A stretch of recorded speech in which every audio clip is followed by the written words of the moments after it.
Hey guys, welcome to the University of Auckland Interclub Esports Championship.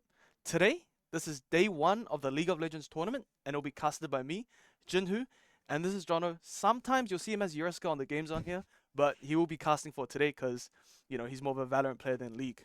So, yep, and remember that this is all sponsored by Indomie, everyone's favorite ramen and noodle brand. And yeah, so today's first game will be AKSA and Devs. Very interesting matchup. AKSA have some high level players. Devs, they also kind of have some high level players, but it'll be an interesting matchup. I think it'll be a great game. I think it'll be a great show today. And I think me and John are both, it's a game one. We want to start it off on a banger. We don't want to stomp. We don't want a boring game. We want something exciting. And that's what we're here for today. So, yeah, let's tune in for the draft.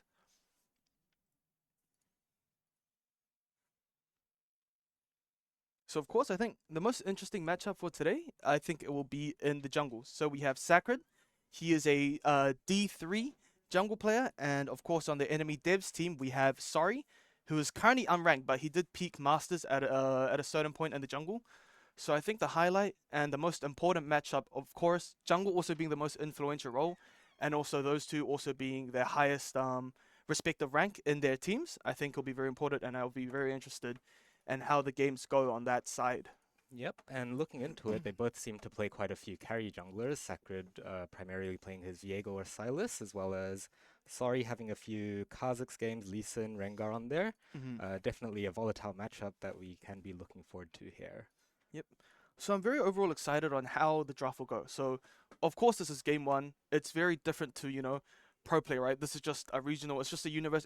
It's almost like a social casual thing compared to some of the higher ups. So I'm really curious in what direction the draft would take because this isn't LCK. We're not going to be banning and first picking the most meta champs. We're going to be picking comfort, and that's what I really want to see today. And of And course, here we like we said go.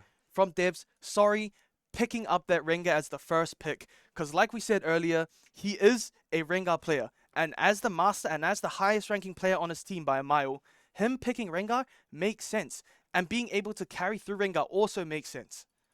Yeah, Trundle coming through on the side of AXA. Um, Trundle also again bringing a lot of value. He has that natural tankiness that makes it very difficult to Rengar to play into.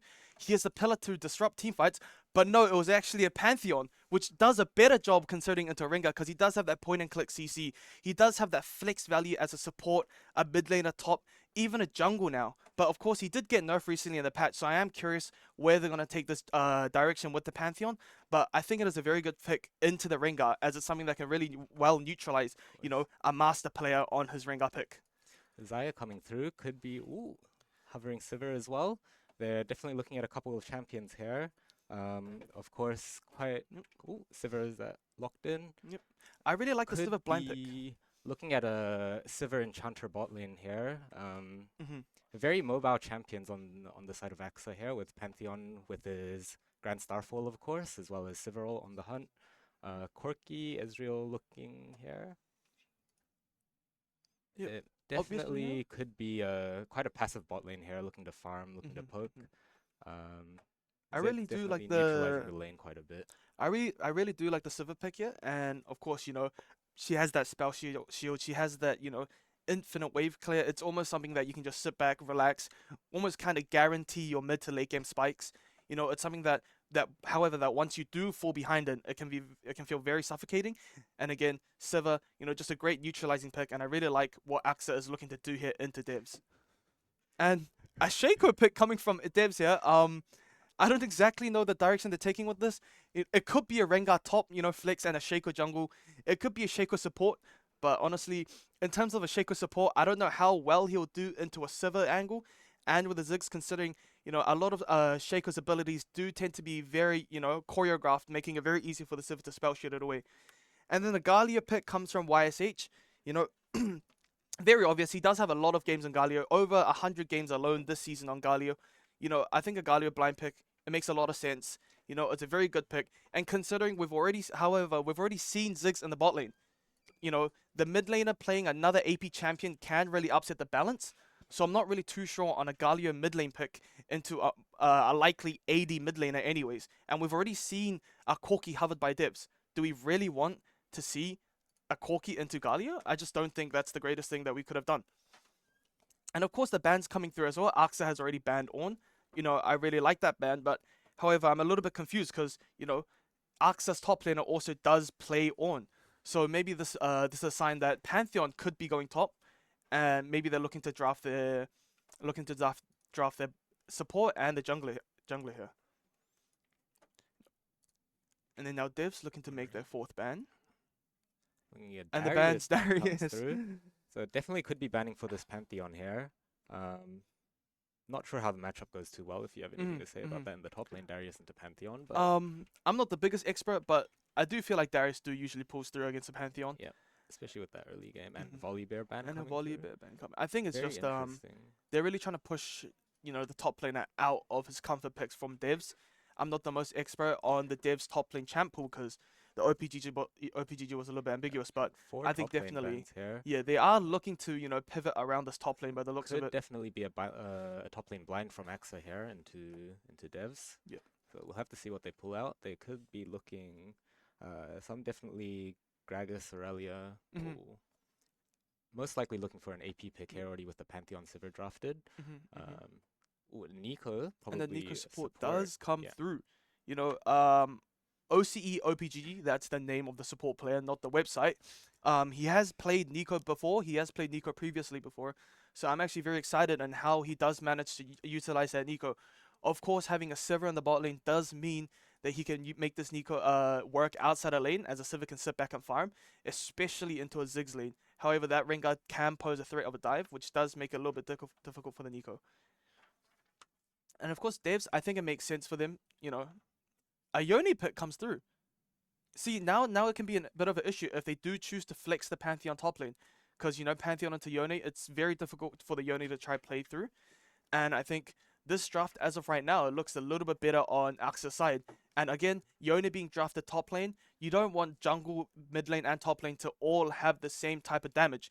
That means mid lane, which means the mid lane and Devs should naturally look to pick an AP champion. However, of course, picking AP champion as a Galio doesn't feel good, and they just decided to pick Dr. Mundo instead. Very interesting pick here, especially with how easy it is for Sivir to neutralize lane and jungle to just look topside here. Mundo will be quite dangerous here. Definitely one of the weakest early game champions. So looking into a Pantheon, unless it's a Pantheon jungle, could be another top laner. They could just look to stomp this topside here. Camille coming through makes sense. Camille, yep, makes sense. Hody is also a certified Camille player. So, of course, these lane matchups, assuming it is Dr. Mundo into Camille, Yone into Galio, and then Shaco Ziggs bot lane with the Rengar in the jungle into the Pantheon. I think I'm confident in saying that AXA did do their homework. They did win the draft today. Rengar into Pantheon, regardless of skill, it's just such a difficult matchup. You have to hold those passive stacks for that W cleanse. Because the moment Pantheon jumps on you, you're blown up in a team fight, right? You jump in with your ult, it doesn't matter what angle you take it from. If the Pantheon's there, you're not getting the kill. Because you won't have enough damage if you pop your W, and nor will you be able to have enough impact on the team fight, and you're just blown away. Master player, all the value gone, just like that. Yeah. So the draft is looking to be over now. So now we're going to look for the interview after the draft. So we'll put it over to the interview room for you guys, and we'll come see you guys after the break.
Starting again. Hello, we are back with our interview. Run it back. So you saw our champ select, right? And now we have on our draft pick we see Nico and we also see Pantheon. So in regards to this, we're seeing the draft picks right now. So we have Dr. Mondo, Yone, Shaco, Ziggs, and Rengar for devs, and for Axa we have Pantheon, Silver, Galio, Nico, and Camille. So which team do you think is gonna have the highest win rate out of the two? In terms of their champ select. Yeah, I mean, I am a gold shitter after all, so I don't know how important my commentary is going to be on this subject, but I play a lot of Pantheon, so when I see Pantheon, so I think Axa is going to win, but yeah, I don't know, the Ziggs Shaco bot lane is going to be pretty interesting to watch. Wait, I actually can't tell who's support on Axa. Actually, this It's is Nico, right? Yeah, it should be Z. It should be Nico. Yeah. Okay. I think they're going Galio mid and Nico as ADC. Oh, Silver as ADC. But I'm actually not sure about how their comp is going to play out. No, that makes sense. I think they Pantheon jungle. picked to get the first champ select out of them. But I mean, surely Pantheon is a flex pick just because he can go top jungle support is like such a interesting pick. yeah, interesting pick. Yeah. Bro, Yeah. where's the draft gone, bro? Yeah. So yeah, that concludes our interview. So we think that Devs or Axa is gonna have the highest win rate. Remind us. I think. Yeah, I'm rooting for Axa this game, but low-key, I think Devs might take it. But I'm rooting for Axa. Let's go Axa. Okay, let's go Axa.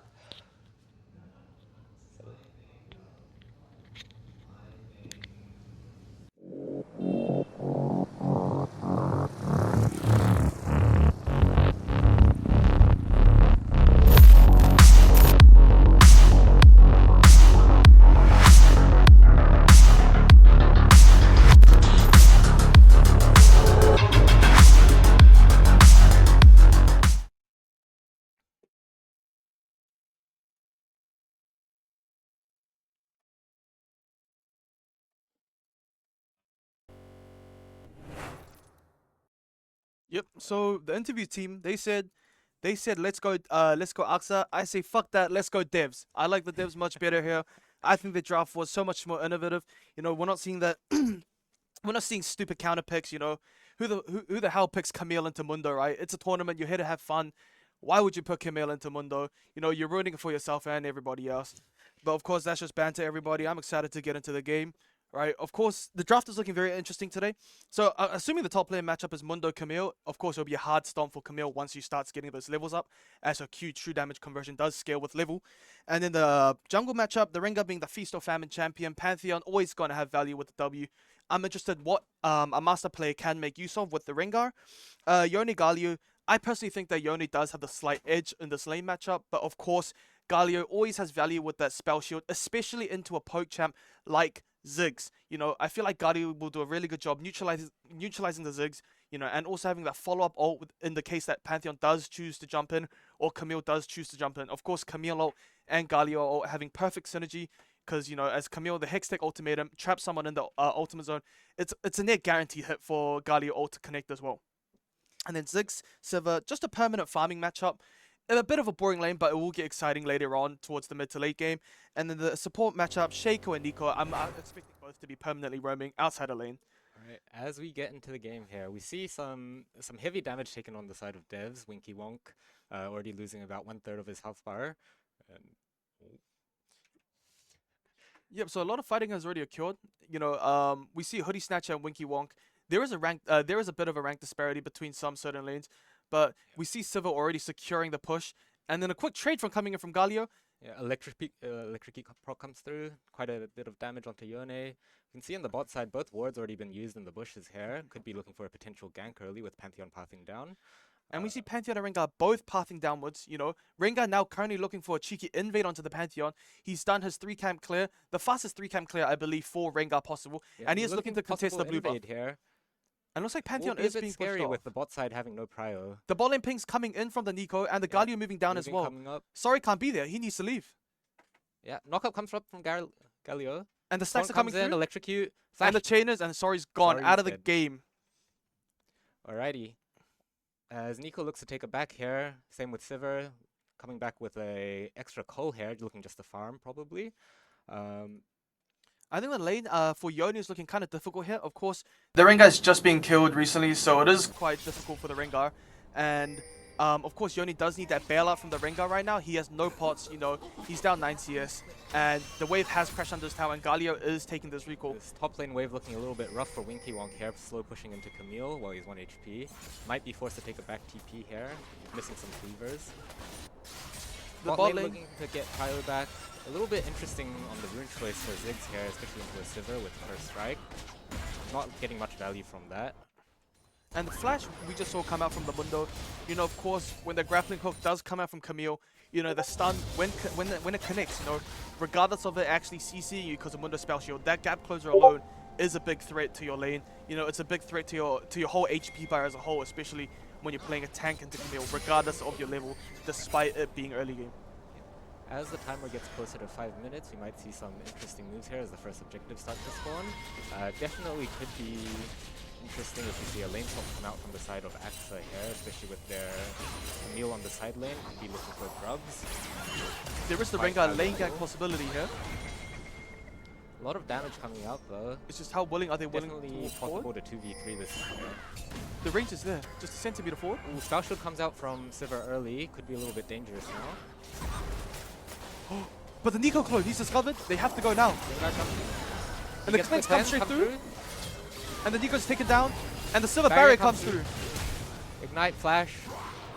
Sivir manages to get the kill on Sorry here. Of course, this is a big trade. Obviously, you know, Sorry was looking for this play so they can ensure, you know, so they can ensure Dragon here, because winning that fight there completely, taking down that Nico and taking down that Sivir does mean it is Dragon for devs. However, the fight does more break even, but is it really a breaking even when Rengar had to spend so much time, so many resources being in that bot lane bush, and Sivir is the one that leaves alive with a kill on her hand. TP comes up back from Neil's top with the Sheen now. Definitely going to be a rough purchase for Mundo. Axa looking to start Dragon here, and of course that there's no contest from devs, especially after that bot lane play. Ultimate comes out from Neil. Q2 will get the kill here. I don't know if this Rengar has enough damage. Clean it up a little bit, but it'll be a close fight. But he misses Dodge the, is he coming misses the out from root. the E. Camille manages to run away. Rengar does not have flash. No flash. E lands. Comes out. Sivir looking to shove again. They did just take Dragon on the bot side. Of course, I think Axa does come out on top from the cage. You know, Camille win 1-for-1 for the Mundo, but the Pantheon does manage to secure the Dragon in the bot lane. You know, in the long-term run, these Dragon, once he stack up, you know, they start to sneak up on you, right? 20 minutes into the game, out of nowhere, you notice that you're 3 dragons down and you're 1 dragon away from soul, and you've just been playing for your laners instead of objectives. You know, it happens every game, and it for certain happens in games like these as well. When you know forget about objectives, you're so focused on, you know, getting those Rengar passive stacks. And I think Rengar has already has 3 passive stacks, which is great. I think that's already 12% bonus AD, which is insanely valuable when you have a serrated dark and a longsword 7 minutes in. Definitely looking a little bit rough on the bot lane here. Cyber's taking a lot of damage, especially with level 6 coming up for them. Could be looking for a But the flash comes out from Sacred. Sorry can't get out. He's using passive stacks. His W's down. And Sorry goes down. You know, Sorry, he's obviously Rengar's a Feast or Famine champion, but he's been a lot more Famine than Feast this game so far. And Ziggs, he can't be taking this much damage in a bot lane. You know, you're poking lane, you just got to sit back and farm, but he's taking so much damage. You know, his lane is looking so vulnerable here. It's just looking so difficult. A little bit tough. Mundo forced to take a bad back here as his lane is crashing into Neil's tower. Of course, both junglers parting topside. They are looking for this grub that is coming up in 14 seconds. You know, especially since that change that Riot did ages ago where the grubs spawn rate from 2 to 1. I think securing that 1 set of grubs, the value has gone up so much more, right? Each grub is basically worth what 2 grubs were back last season. So of course it's worth so much more now. The Nico walking up topside here for the grubs. They definitely have a numbers advantage, so I'd like to see what's going on here. Zig really needs to shove this wave, or at least Shaco needs to leave his lane right now if this grub wants to, you know, be contested at all. Looks like AXA is starting grubs, and Devs might just be giving it away. A little bit hard to contest, especially down 2 people. Their laners shoved in. Yeah, looks like grubs do go over to AXA. OCOPGG here could be looking for a potential mid gank with this route. They have no vision on him. Yoni does have flash and ult though, you know, he has multiple escape tools. Level 8 does sure he'll be able to get out. Overall, looking pretty good for AXA right now. Up and farm across the board. Mundo definitely not having the best time in his lane. And sad to say that his lane will only be getting worse and worse. You know, OCOPGG just took his recoil now. He is running back bot lane. Oh, but now they're looking for something in the mid lane. Yeah, Yoni walks up. One comes in, stun. That's a perfect chain. Yoni eats forward. Nothing too much happens, just a lot of health taken from Yoni. Now we see a cheeky roam from OCOPGG as well. He is in that river bush. He wasn't spotted on vision, but of course, you know, being a master player, when you see someone missing a lane, you do have your suspicions. It is always much more safer to go on through your own jungle than try even look for that scuttle crab when you know there is 2 people in the mid lane. You know, this Mundo lane looking very difficult, but it's something we expected, right? You know, there's such a rank disparity. You know, it's an impossible to play matchup for Mundo. You're playing to lose, essentially. You're playing to lose, and it's just about how well you can mitigate your losses. Getting to your items, and then eventually you can take over the side lane a little bit, but it'll always be tough, especially in this early game. Perhaps a dive coming out here. Ignite comes from Camille, and popped! He didn't even need anything. All he needed was a Q, a grass pock, and Ignite, and that Mundo's back at a grey screen. Back to another lane gank possibly happening in the bot lane here, especially if OCOPGG walks up a little bit too far here. See, the timing feels really bad because the last time he ganked comes out, he sees the Rengar, but the Sivir comes through. Sivir does have all summoner spells. The flash comes through, and the barrier. It doesn't matter. But the 3-man ult, the Galio, the Galio, big taunt. The heroic like entrance. 3-4-1 here on the side of AXA, and they all go down, and this looks very, very bad for the devs. You know, a Ziggs, you can't be dying in lane as a Ziggs. Once you die, your lane is essentially over. You're a poking champion, you generate gold, and you want to get more value out of your gold through your AP items and just poke the enemy ADCs out of lane. Hextech ultimatum comes out from Camille here, flash from Mundo. Looking for maybe next E. Not hitting it in time. There is Dragon coming up here. You know, with the Mundo being dead, basically dead in the top lane with no TP available, you know, the jungler should be going up to help, but he can't be doing that when the Dragon's on an 18-second timer and you've already given up your first Dragon. You can only give up so many objectives before the whole game starts slipping out of your hand. And that's what's looking like to be happening right now. No, you know, this Mundo's not making it past his lane. He does pop his ultimate early just so he doesn't get dove. But I still think he gets dove here. If the Camille plays as well, it's still diveable. Healthbar is looking good, especially with passive coming back up. No stun possible for the Camille. It could be a little bit tough. There looks to be a 4v4 in the bot lane with the Dragon here. Dealing most of that you know, damage from Camille. The Yone does have the ult. AXA has used all the ultimates in that last fight. You know, Yone still having the ult was extremely important here. And he's looking to get that shove in, and I'm hoping that he rotates down. Because this fight needs to be done. Dragon pit, but they can't be giving this for free. They can't be giving this for free. Rengar and Galio on the bush here. It's looking quite dangerous. Double. And the Fate Seal comes from... But the Story doesn't have enough damage. He doesn't have enough damage. Sacred running away 1 HP. Flash comes out from both of them. Q3 on Yone. Could look to chase. But the Q3 doesn't connect. Pantheon's out of there. He lives. Sun comes in. Sundered Sky healing coming through. Now the Devs game is looking even worse now. They had to look for a play after giving up that Dragon. They couldn't have given up that Dragon for free. They tried making that play, but the play didn't work out. And now the game's just out of their hands. They're 5k, 4k gold down. It's only 12 minutes in, and they don't have a single objective either. Top lane looking to also get pushed out. They're just losing everywhere on the map right now. It's a little bit tough for them to come back into this game. I don't see a pathway for them. Unless they start getting these picks with the Rengar, getting these picks with the Yone, looking for something big on the side lanes here.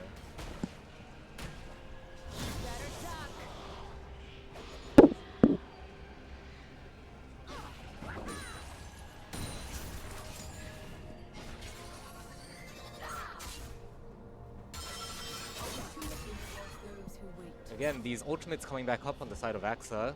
Definitely one of the strongest part about these comps with Grand Starfall and Hera's entrance. 2 global ultimates on the map here. A little bit rough for, especially for a pick comp like this, Rengar with Yone and things, for them to look for these picks safely. I think the main potential of a comeback is looking through the bounty, you know, the shutdown, through the shutdown system of Pantheon and Galio. But it's just so hard to look for a Galio shutdown, you know, Flash has when to you come have, from the Zig. when your main damage dealers currently are 2 melee champions, and the one range champion you have into the Galio is an AP champion. You know, it's gonna feel like this Galio's unkillable. You know, he's gonna feel like a tank. He's gonna feel like, you know, the bounty's just there as a taunt. You know, it's a joke. Because how are you ever killing this Galio? Same goes for this Pantheon. He has bought his plated steel caps. He does have his Sundered Sky. You know, he's going to be generating so much shielding. He's going to have so much armor. Of course, he has his E as well to be able to block the damage. It's just looking like such a hard game for devs. You know, but if they had to find a way to come through, it would have to be through the shutdowns. You know, it had to be through the picks. They had to utilize the, you know, the pick comp extremely well. But it feels weird because it feels like devs had tried drafting for a pick comp and a poke comp at the same time. Yet AXA somehow does a better job at both ends of that. They have a Sivir for the poke, you know, that's somehow working out better than the Ziggs. The poke comp, the pick comp of Camille and Galio seems to be working better than, you know, the Rengar and the Yone. You know, it's very interesting here, and the draft direction that both teams have taken, and we can clearly see it in the game that we're watching today. You know, the draft disparity. You know, it's not, of course, it's not only the draft. There's individual skill, but the draft disparity, I'm feeling it really a lot here, where it just feels like certain champions are just unkillable regardless of the items they have. It's just the natural, you know, the architecture of the champions. You know, they're just the natural way the champions have been created. Yep, especially with a lot of the more dangerous skill shots such as Nico and we're looking at Ziggs and Shaco, not Shaco, but Ziggs, a lot of the other champions, Mundo, being quite immobile, very rough for them to play into it. One misstep and it's all over from there. And that's exactly what we've been seeing in the bot lane here, especially with the dives, with the poke coming through. A little bit hard for Ziggs to farm under tower, having to force flash and everything like that, burning a lot of mana on the farm. Definitely hard for him to play this lane. Shaco, of course, being quite a tough support to play around. Not a lot of CC, at least. Not a lot of reliable CC coming through. Not a lot of peel.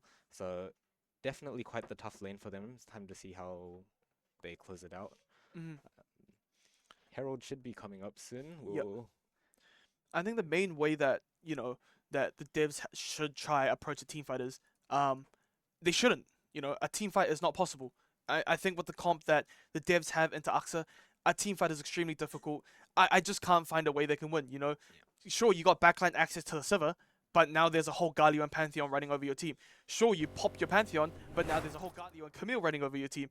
You know, it's just layer upon layer of damage. And we just see the Fate Seal coming out from the Yone, but it's nowhere near enough damage. Gets the kill on Yone.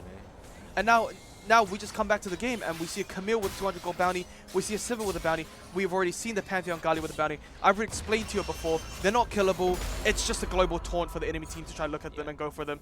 And it looks like the mid tower will be going down, and the top tower has already gone down. You know, it's an impossible game for devs to win. You know, they're 10k gold down at 14 minutes. I can't see this game lasting more than 20 minutes long now. You know, of course, sorry, in a very bad position here. You know, like, you've lost your mid tower, you've lost control of your own jungle now. You know, the mid tower it basically acts like a protector of the jungle. You know, it cuts down so many pathways in and out. And once that mid tower's gone, you've lost your jungle. You know, you've got to show your respect. You've got to have it warded. And if it's not warded and there's people missing on the map, you got to respect it. Could definitely see something happening here in the bot jungle. Rengar, Shaco, and Ziggs all sitting there. As AXA backs off.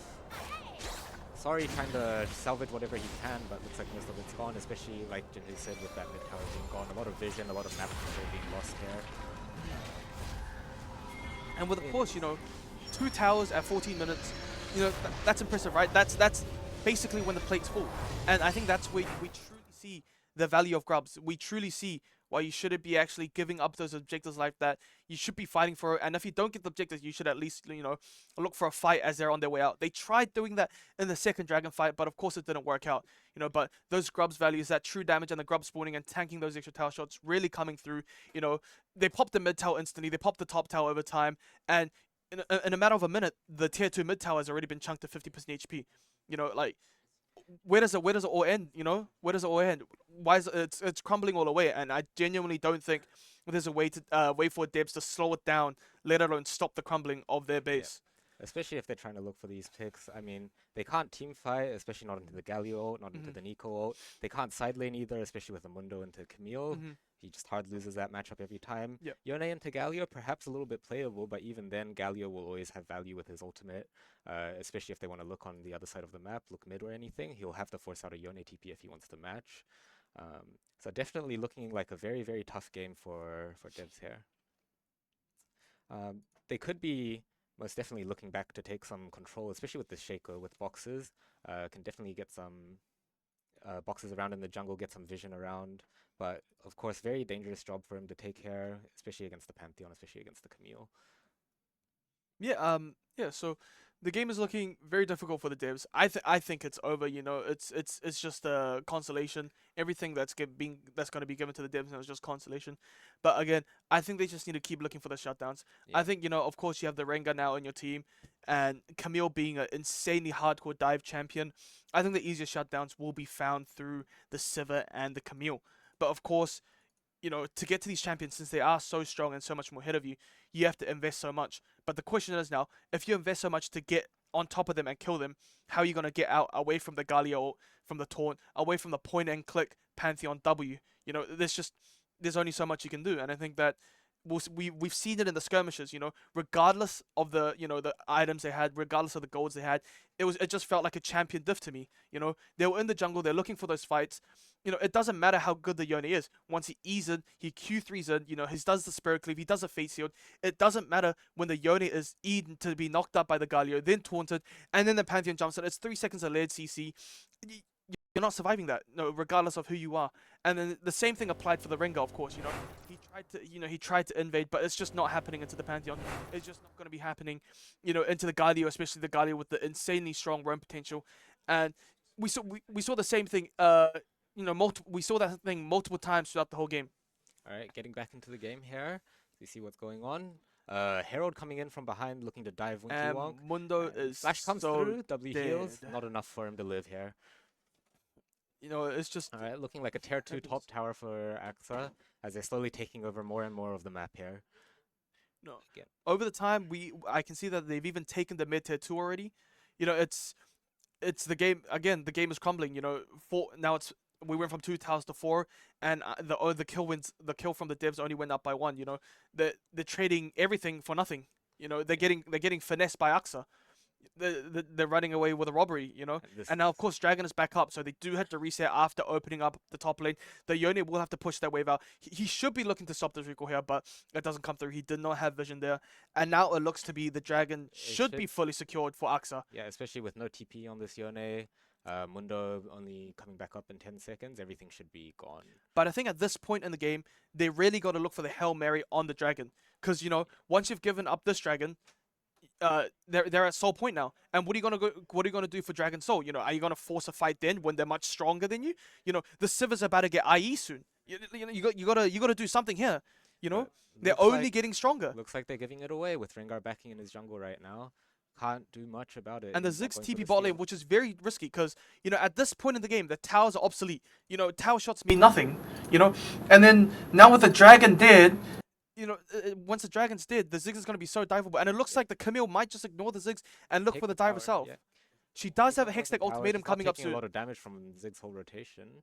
Looking to back off now. The hookshot does come through and she's out of there. The Mundo TP, flank TP does come on. They are looking for this Camille here. But remember, they do have the Galio ult. They do have the Galio TP. Yeah. This is going to be so much more harder than the kill than the looks. Hextech ultimatum here coming through. Hextech ultimatum come from the Ziggs here. The Ziggs does have flash. Galio TPing up. Pantheon TPing top? Galio TPing top here as well.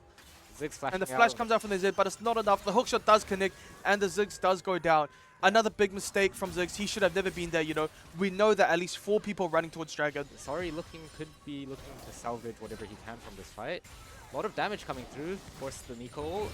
But he kills the Nico in time before the damage comes in. Stripe with the spell shield and the panic barrier. It's not enough. But the Sori damage is enough. The Sori goes down.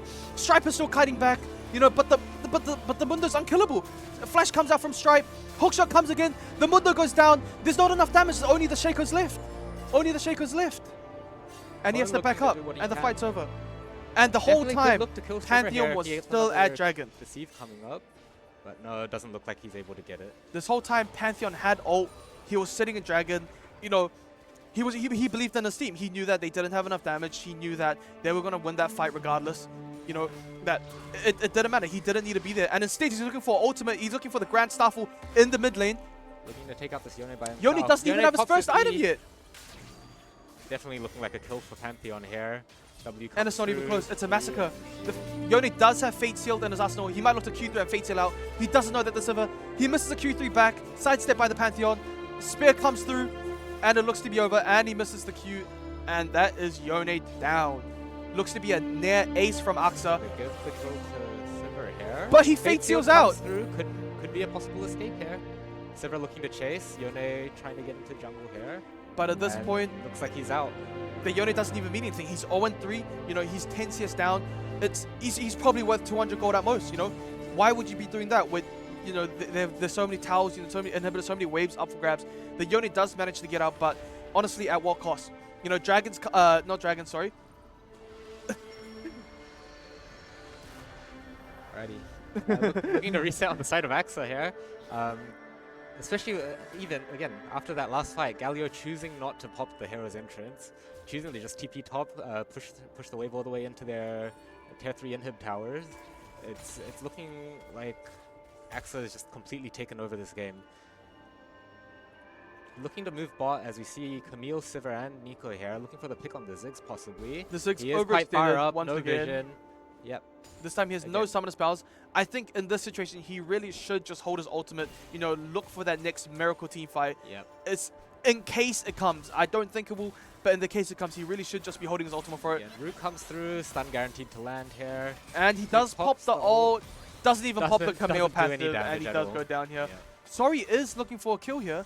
You know, of course, He the only definitely shot does have down that here. one-shot potential onto Nico, but it is a bit dangerous, especially you can't see too far down the lane. See him go there. Alright. And it looks like the Shaco goes getting down as forward. well. The Yone has to be careful here. Of course, Shari backing up, showing a space as well. Mundo maybe pathing top, looking for that top tower, looking for those objective bounties. But at this point in the game, you know, what's 150 gold to 12,000? You know, what's even 500 gold to 12,000? It's just looking so hard for this game to be won. You know, Yone finally finishes up his balk. You know, Mundo decided to build Warmogs first, despite getting completely dumpstered in lane. It's looking like a hard game. We're looking at people. We're looking at this Gali has twice of Yone's gold. This Pantheon has similar gold to the Rengar, but of course Rengar sacrificed so much to secure those kills for himself that he put his teammates behind. I feel like, you know, at certain areas the laners got ahead through shutting him down, through getting kills on him, and while he did get the gold he wanted, he gave out so much to get that gold for himself. And of course, Yone a little bit overextended here. The taunt comes through. Here comes all the CC layered onto each other one after another, and he can't do anything but die. Mundo looking to push even deeper despite all 5 of Axa being in their base already. Not much that he can do even if he does back. I think this is just a siege. It's looking impossible Could to be a defend. game end here. I think ideally here, Flash. the start. Flash W comes on the Ziggs. The only Oh, wave player left Hectic on the team. Ultimatum comes Hectic through. Ultimatum comes He through as pops well. like a- Shaco Deceive comes through, but the hook shot on the proper Shaco. Yeah. The taunt comes Taunt through, comes and through it looks to be over. game. Mundo looking to back, but I'm not sure there's anything that he can do here, even if they all run into the counter. And This yeah, will- looking to secure just maybe one tower before the game ends here on the top side. But absolute stomp coming from the side of Axa. Just even from drafts, you could tell it was already a 1 game. The towers comes through. Maybe Sorry looks for a final fight. Nope, and it looks to be over. This was game 1 of the UOA Interclub Esports Universities, day 1 of League of Legends. That was AKSA, AXA, and DEVS Devs. And that was round 1, game 1. We have 5 more of these coming through. You know, congratulations AXA for their beautiful game. You know, amazingly, beautifully well played. You know, perfect plays, perfect mechanical plays from the side of AXA. Of course, congratulations to Devs. Even though they may have lost and they will be going home today, they won't be going home empty-handed. You know, of course, our sponsors, Indomie, has hooked them up for free cup noodles. They won't be going home empty-handed. And thank both teams for coming out today. They put in a great show. It was a great entertaining game. We got 5 more of these coming for you guys. But before that, I'm gonna pass you guys over to the interview room. Yeah. thank you guys for watching, and we'll see you after the break. Thank you. Favorite flavor. And they'll be like, what? Oh. Hello. Hello, Who am I here with today? you're here with Nick from Divs. Divs. Who are you playing in the Yeah. game? I was playing Ziggs. I was on ADC or APC. How was the game? It was alright. I think we didn't have too much of a game plan going into things. So really reflecting on that, we probably would have thought about our draft picks a bit earlier. We're kind of rushing in drafts. Oh, I heard one of your players was a bit late today. Yeah, so he actually woke up a bit late on accident. So I had to call him on the way here. And he pulled up a bit late, so... Maybe if he wasn't late, you guys would have had a good draft. Yeah, we probably should have thought about who we were going to play before we picked him. All good. What do you guys think? What happened in the game? What made you lose? So we had a bit of a confusion, I think, with sort of our build path. So we thought we were having an AP Shaker support, but then we ended up having AD. So ended up building having Ziggs AD Shaker, which didn't work out too well. Oh, okay. And so our bot lane kind of collapsed there, and then I think we just lost some crucial fights mid and top lane as well, which allowed them to sort of snowball a bit too hard, which sort of allowed them to take over. Oh, that's a shame. Yeah. All right. So we're sponsored by Indomie. Do you eat Indomie? I eat Nico? it every day. I love Every Indomie. day. Yeah. Oh, really? What's your My favorite flavor? flavor is spicy, but I do like chicken as well. Oh, okay. Yeah. Well, lucky for you, we have an Indomie spicy for What you. is this? That's so cool. Yeah. So from our sponsors, Indomie. Yeah. Thank you, everyone. Stay tuned for game 2. Oh, one more interview after this, actually. Yeah, With the GG's, winners. GG's. GG's. Run it back next time. Nope. Yep. Still here. Yeah. Winner's interview. Okay. We'll get Aksa in now. Alright. Thank you very much. Thank you. Oh, just Aksa. That's fine. They're interviewing all three. Alright. Thank you.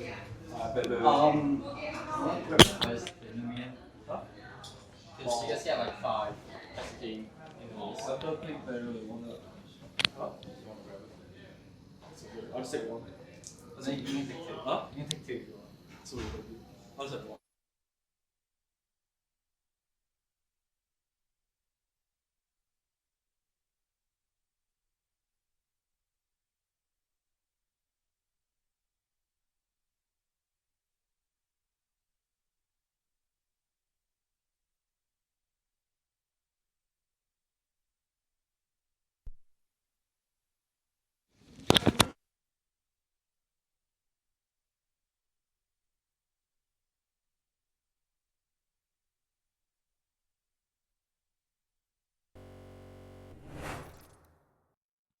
Hey guys, so we're back here. I did a magic trick. I got rid of Jonathan, and I just got back Pretty snatcher. Hoodie Snatcher. So he was the Camille, you know? Yeah. So Camille and Tamundo, right? Yeah. How did you find that matchup? I thought it was pretty fine. I had the last pick, so Fine. yeah, I was able to counter. You're being too nice. It was easy. It was easy. Come on, it was easy. Oh, I mean, yeah, I don't know. So yeah, so going into you guys' first game, you know, did you have any nerves? You know, were you guys worried or anything? Any expectations that you had for the game? Well, it's like my first time playing in tournament, so I was pretty nervous, but Yep. in the game I was alright. Yeah, first time playing. You know, it's a LAN as well. It's Yeah. not easy, but you guys did manage to pull through. What was you guys' thought process when you guys saw the draft? When you saw the Shaco, when you saw the Dr. Mundo come out, you know? Yeah, I thought they were trolling, so Mhm. but we had to win, so we locked in. Yeah, you know, you had your big moments in lane where you also managed to secure that solo kill on the window with Ignite, Q, and Grasp. Yeah. I think you did a very good job knowing your damage numbers. Thank you. How did you find your mid to late game as a Camille player? I think it was pretty fine. We were Mhm. quite ahead, so I think it was Yep. pretty easy from there on. So you will be playing, you know, Tanza now. Yeah. Do you have anything in mind for Tanza? Do you have a message for Tanza? You know, what are you feeling? I hope we win. Yeah, I'll be rooting for you guys as well. Thank you. But don't tell the Tanza guys that. Okay. And yeah, we'll get to the draft now. Okay. Thank you. Thank you.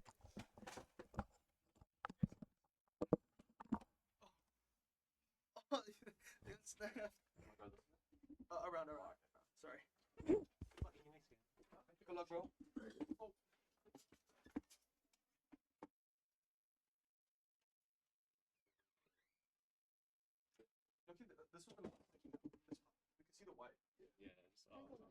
that's okay. Oh, is it on this side? Oh, that's true.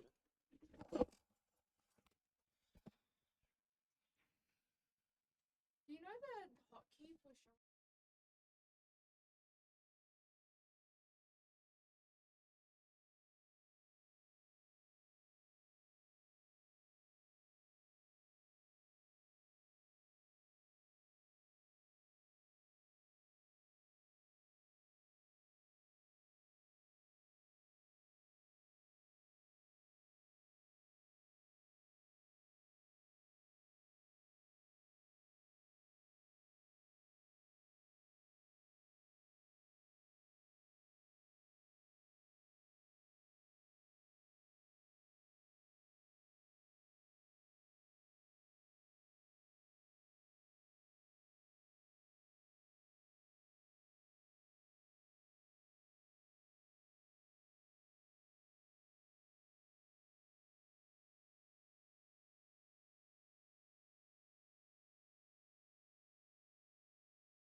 Hey guys, back again with game 2. So we have last game's winners, AKSA AXA, and the new team Tanza coming in today. You know, these are great teams. You know, we saw AXA play. You know, we saw them dominate devs, and now we have Tanza coming in.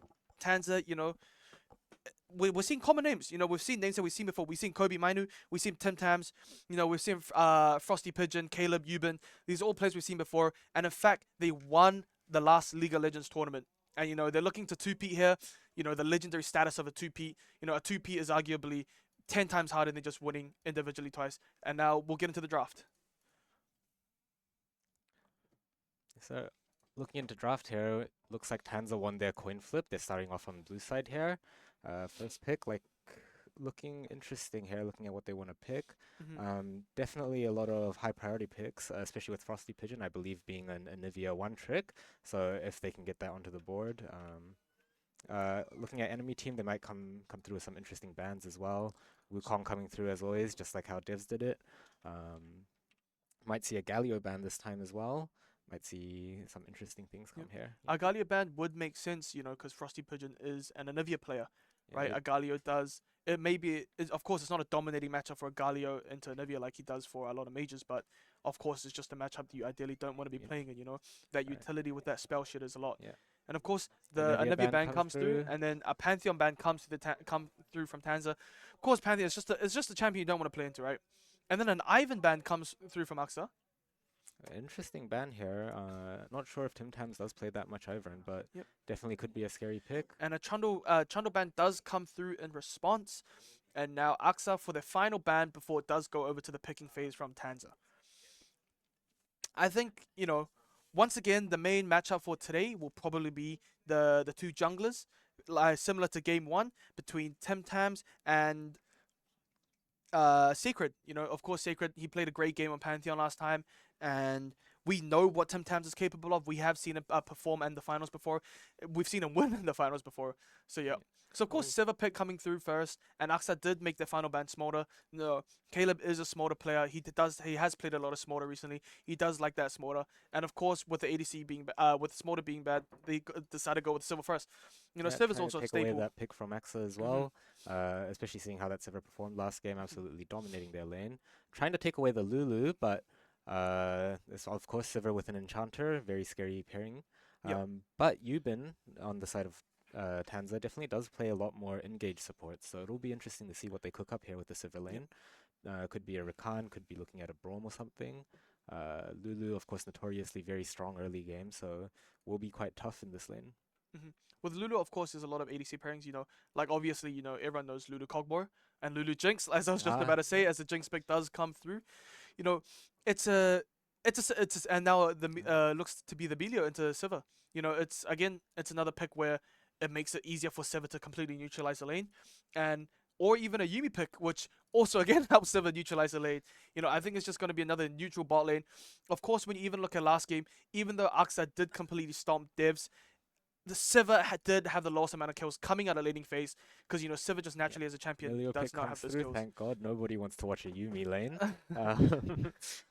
Of course, yeah, again, like Jinhu said, very neutral lane here. They can't, no kill pressure at all. Orianna coming through in the mid lane. Galio is still up for grabs. You know, we've been seeing some Morgana mid lane as well. I don't know if they do have the capabilities to play that through, but Orianna mid lane, great pick. You know, I love it. It's the perfect blind pick necessarily, basically, right? Good side lane, good wave clear, amazing team fight, has the utility, the movement speed, the shielding. It's a great champion. I would like to see, you know, a Galio from AXA in response. We saw it last game. You know, a Galio would be great here, or just any other mage would work as well if they do want to. A Jarvan 4 coming in from Tim Tams here. Now, again, with Orianna, quite rough here. If they do pick Galio, notoriously quite a tough lane for Galio to survive through. A lot of poke, especially with those auto attacks, can take away that passive shield really easily. Of course, yeah, Nocturne ban could definitely be looking for a Galio here then, especially that Nocturne Orianna with the Shockwave, very deadly combo, especially with Nocturne also just completely denying Galio, not having that vision to ult across the map. So could be looking for a couple things in the jungle here. The Jarvan pick, you know, it was from AXA, not Sorry, Tanza. not Tanza, But of course, I think Jarvan pick is great. You know, it takes away from Tim Tam's comfort champion pool, and it also does deny the Orianna Jarvan combo because you know it's so deadly, right? The Jarvan pops the Cataclysm. You know, everyone's stuck in their ult, and then boom, Orianna Shockwave, everyone's dead. You know, it's the team fight, and it's so easy to execute. Of course, Nocturne ban to come through to deny the Nocturne Orianna combo. The Galio ban from Tanza to deny the neutralizing lane to basically stop Orianna from being useful, right, in early game. So that's a great ban coming out from Tanza.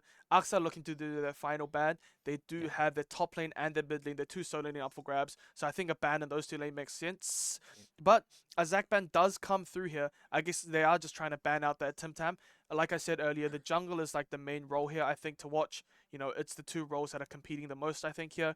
It's the highest ranks for AXA. And we saw their performance last game. I think banning out Tim Tams is actually a great choice. You took his Jarvan. Now you've just gone and banned the Zac. You've gone and banned this Nocturne, and now the amount of champions you can truly play is getting smaller and smaller. And of course, with that AP mid laner, you ideally want an AD jungle, right? An AD or an AP top lane AD jungle, or the other way around. And the Ambessa does come through from AXA. He does. It is an Ambessa top player, but AXA also has the mid lane that does also play Ambessa in the mid lane. So of course the Poppy has come through. Could be Poppy jungle, could be Poppy top. Of course, Poppy jungle did receive a nerf recently. Poppy top, great into Jarvan, great into Ambessa. But then either way, it could also be flexed to Poppy jungle, and then Ambessa can also be flexed mid top. It's just a very big game, very confusing game here. Very big flexibility when it comes to the drafts. But I think with that Cassante, it locks on Poppy jungle here, and it does look to be a great pickup of Poppy. And I think a Cassante is a great pickup as well. Of course, that tankiness, that utility, just very difficult. But I was right. It was Ambessa mid. And if it is the Gwen top pick here, it does kind of get difficult for the Cassante. Yep. Especially filling out that damage ratio on the side of AXA. A lot of AD there picked already. So Gwen definitely filling up all that AP gap, especially being able to melt that Cassante as well. Yep. 1,000 cuts, doing a lot of true damage, percent health. So definitely looking like a pretty good draft from both sides here. Pretty interesting bans. You can definitely see the thought process behind them. Poppy here, of course, into the Ambessa dashes, into the Jarvan EQ. Can knock up all of those, cancel that. And now, especially with the Gwen E as well. A lot of value looking to be gained from this Poppy here. I am quite worried though that in the case that the Jinx does get a little bit strong, it will be so hard for Tanza to jump on the Jinx and be able to stay on top of the Jinx, considering you are trying to, if the only real access is probably Cassante or Poppy, but you are still trying to get through a Jarvan and Ambessa Gwen, and on top of the Lulu, the shielding. It's just a Poppy into Orianna or one shot on the Jinx. It just doesn't feel realistic in this game so far. So it'll be a very tough game. Obviously, Tanza looking to front to back AXA. AXA does have the potential, however, to run back to front because they do have the Jarvan EQ ult. They do have the Ambessa ult, which won't get stopped by the Poppy W. It's looking like a great game. Yeah. It's hard to say for me which side won draft, but I would personally lean towards AXA. I do love the Poppy pickup, but it just looks like, if the Orianna ever does get shut down or Sivir does get shut down, where does the damage truly come from in terms of Tanza? This is a front to back comp. You have to play front to back into the Jinx Lulu. I just don't think they'll have enough damage if any of the side lanes fail too hard or if the ADC fails too hard. So I'll be very interested in this game. Yeah, definitely. Especially, it all comes up to the bot lane on for Tanza here. If they're able to get ahead, if they're able to get to their items, get to their IE, a lot of their spikes, then it is definitely a lot more playable. But without it, then yep. All right. So sweet. Now we'll be going over to the after draft interview, and we'll see you guys after the interview.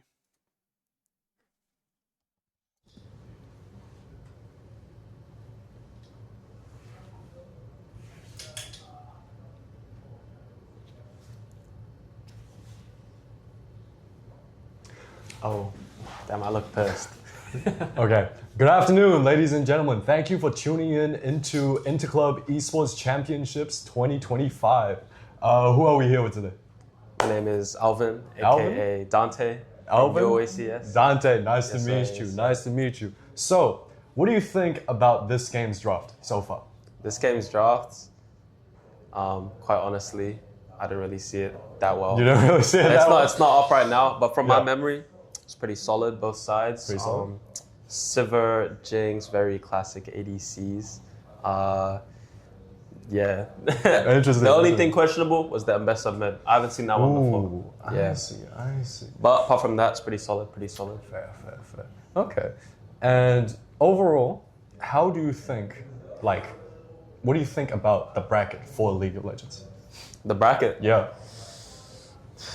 You're gonna have to give me a visual. This. Oh, you're gonna have to be a photo? I can't remember it. Okay, fair enough, fair enough. All I know is that our team and our team and what's Frosty Pigeons team again? Frosty Pigeons team? I'm not so sure, but I can pull up quickly. I can't remember. Yes, it? No, that's Lo's team. No, yeah, That's Lo's team. It's not Tanza. So here we have the League of Legends bracket here on my phone. Just gonna give it to Dante to have a little look. UACS. I think they're Tanza. First game. I think they're Tanza, yeah. Us and Tanza, Yeah. that we're gonna meet in the final. That's Gonna my meet in the prediction. final? Yeah. That's his- the only tough game before that is versus ESA, which is like the Chinese team. My good friend Lo is in that team. Yeah. That's tough. That'll be a tough match. But Luo yeah. playing for ESA, selling out his AUEC crew. Unfortunate indeed. Well, Alvin, thank you for coming in to the interview room with us today. Of course. Before we go, I just wanted to ask, out of all the Indomie flavors we have back here, what has to be your favorite?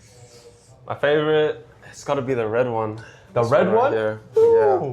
Just because, it's got a little more spicy kick to it. I see. Well, Just a little bit better.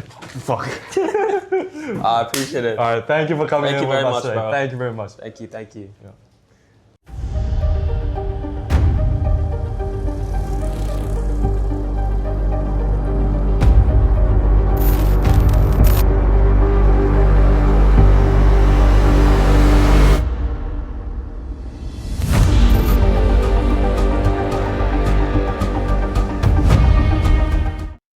Alrighty, loading into game 2 of the day here, the quarterfinals. You already see some action getting started. Top lane looking for some trades with that bone plating. Bot lane here looking to farm even, try to get that shove in for level 2 boys. 4-stack Q coming out from Gwen there, punking Cody Mainu a little bit. Alright. Of course, Tanza, it's a bunch of familiar names, right? Again, from the interview earlier, we saw Dante. He was the other finalist in the other League of Legends tournament, but he did unfortunately fall to Tanza. There is a bit of a grudge match going on in the brackets. I'll be excited to see that in the future. And of course, thanks to Indomie for the sponsorship. But yeah, it's, the lanes are folding out as Gwyn's winning the top lane into the tank. Oriana gets a shove into a melee aggressor, and Silver's getting a shove into that Jinx looming bot lane. I'm best honestly just looking to survive here until level 6 of the match. Looking to get that win, so you can dive with the match. A lot of heavy trading coming out on the top lane here. Grass backs coming through. A lot of big Qs coming out from the side of Gwen. And of course, Hoodie Snatcher, he was in the interview earlier. He did say he wanted to win against Tanza. I did ask for his, I did ask for a word from him. I messaged the Tanza, and Hoodie Snatcher, he said he wants to win. So let's hope that we can see him actually win in this game today. And of course, Jarvan passing down bot, full 6 camp. The Poppy also passing down bot, full 6 camp. It looks to be, a 3v3, skirmish happening soon here, or at least for that Scuttle Crab. And of course, passing down bot, so much more nicer because you are passing down bot, to be able to kill, gank and kill 2 people rather than 1, right? It's simple math. And of course, your Clay does line up nicer for that dragon spawn. Again, Kobe Mainu here, looking a little bit tough now. Has to play this lane very, very carefully. Level up does come through, gets a little bit more survivability here, but He has no more pots remaining. yeah. Both pots down. Yeah, he does have the Dawn's Shield at least, can heal quite a bit, probably sitting on a second wind in there and that resolve tree as well. But overall looking quite rough. And Bessa seems to be doing quite well for herself. At least surviving through the poke to pretty okay. The Jarvan did hit the recoil, and now Sacred is looking top lane. Of course, Tim Tams knows that with the nerf, Poppy's clears become much slower. He can't compete with Jarvan. He can't compete for that Scuttle Crab because while Tim Tams was still on his Krugs, Jarvan had already killed the Scuttle Crab. And now, of course, Poppy finishes the Scuttle Crab, hits the recoil, and now both junglers passing top. The TP coming in from Hoodie Snatcher. This could be instant skirmish. Both lanes looking to TP here. Of course, Gwen with no Q stacks does very minimal damage. Yeah. As the wave does seem to be slow pushing into Cassante, so into Gwen. So it could be looking quite dangerous here. Might see a 2v2 come out in the top side. There is Sacred. He is in the river now, though. There is no ward. There is no vision. You know, Kobe Mine has zero clue that the Javan's here. Oh, Does have the still level has advantage W. though, but don't know if it's enough for him to The live. EQ's not enough. Oh, W but comes Sacred on through, the tower. knocked into tower. Tim Tam looking in, E coming out, Q. W could be the kill, not. Wait, but Oriana's caught with no mana. Quick trade in from Mbessa here. As It always, the looks bot like- lane getting shoved in by the Sivir, not much you can do about that. Taking a little bit of poke, but nothing too heavy. And bot lane looking to back off that shove. A big wave crashing under the tower here. You can see how Hoodie Snatcher looks to play this. Could be looking for a dive, maybe weave a few autos in between the tower shots. Frosty Pigeon having to take a recall and TPing back. You know, and Mbessa will probably look to do the same in order to not lose that much. And now Dragon is up. Poppy is still top side, but Javan has already passed towards the bot side. You know, Tanz has zero vision on the Dragon. They have nothing. The only little bit of vision they do have in the bot lane, it is that control ward. They have no clue if Javan's already on the Dragon. They haven't seen him in a while. He could be on this Dragon in Tanz's point of view, right? So Frosty Pigeon looking to get some vision here, warding the banana bush. But it looks like Axa just wants to take that recall that they got through the wave push and probably just look. But no, Tanz is looking to stop the wave. Successful hold now. Axa forced to stay with suboptimal buys here. Now Sivir up a pickaxe, looking a little bit scary for this lane. Now this is a very awkward moment because you see the bot lane, they already got the recall, you know, they have a pickaxe and the cull, you know, of course a cull for the farming matchup, but they have the pickaxe for this Dragon. Jinx is still probably sitting on so much gold and she wants to get the recall here if they want a Dragon fight to happen. This looks to be a big fight. Cassante does have all out and flash, but Gwen just managed to find a lot a of way damage out. taken on Gwen. Because Gwen is immune. Ambessa coming Big in with trade a coming in short from trade. this Ambessa. But surprisingly, just Ambessa is just not doing that much damage. Yeah, early game used to be very strong, but had to be nerfed down. And especially with that, just the core fields, not too many stacks coming in from that. There is definitely a bit of a solo kill angle from this Cassante now after he has purchased that Especially cloak. with the way the wave state is right now. Gwen is forced to walk up here. Poppy is parting top lane here. And Dragon is up. Grubs is also coming up in a minute. It looks like both teams are rather looking to play for the Grubs rather than the Dragon. And I honestly can't disagree with them, especially with the amount of value that they did get through Grubs last game. You know, regardless of the complete winning of every single lane, the Grubs did deal so much damage to towers. It did bring them so much value. Especially on the side of Axa here as well, with very strong side lane pressure with this Gwen, with this Mbessa. Frosty Pigeon already walking up together with Tim Tams, looking for a top lane play. They are on vision, so everything is being seen right now. Of course, King Sacred coming also out hovering that top lane. side. They see everyone. They know it's a 2v3. Hoodie Snatch and Sacred already seen by Tanza. Tanza has already, Axa has already seen Kobe, Tim Tams, and Frosty Pigeon, and now it looks like the fight has been called off. Grub's still spawning in 14 seconds. Bot lane Sivir with does manage to Sivir does have level the level 6 advantage. Nothing much happening again. This is a very neutral lane. It looks both teams are scared to look for a fight at the moment. They're not looking for any objectives. It feels like both sides are playing very passively. They're just looking to scale into the game. And as long as the game goes on longer, of course, in terms of damage and value, the Jarvan does tend to fall off. So I would like to see, you know, Axa look for something using the Jarvan's early game strength. Does look like a Grub's being started on the side of Axa. Of course, Frosty Pigeon and Tim Tams already moving on. And of course, Kobe Miner with the infinite amount of cryo in the top lane, he does move down as well. Secures one Grub, gets out, looking okay on the side Of course, securing one grub does mean that, you know, Tanza doesn't get those grubs from it, which is very important. Yeah. Because of course, you know, the true damage over time is also powerful, but the fact that it can tank tower shots is, I feel like, is where the true value comes out of it. Yeah, of course. Now, after getting that one Grub, they're looking to move 4 people onto the Dragon here for Axa. But they're running down. Tim Tams wants to contest this. Frosty Pigeon is running down as well. This looks to be very bad. They're looking to mount in time. It will be close. But Tim Tams, of course, a little bit far. Doesn't look like he's able to get it in time. And thank God, no smite coming out from Sacred. It is on cooldown after the Grubs. Lulu secures the Dragon in the end. Of course, now they just traded 2 grubs for a Dragon. I think if it was 3 grubs, it would have been a good trade for Tanza's end. But of course, only having 2 grubs does mean that, you know, Axa did, in my opinion, win that trade pretty hard.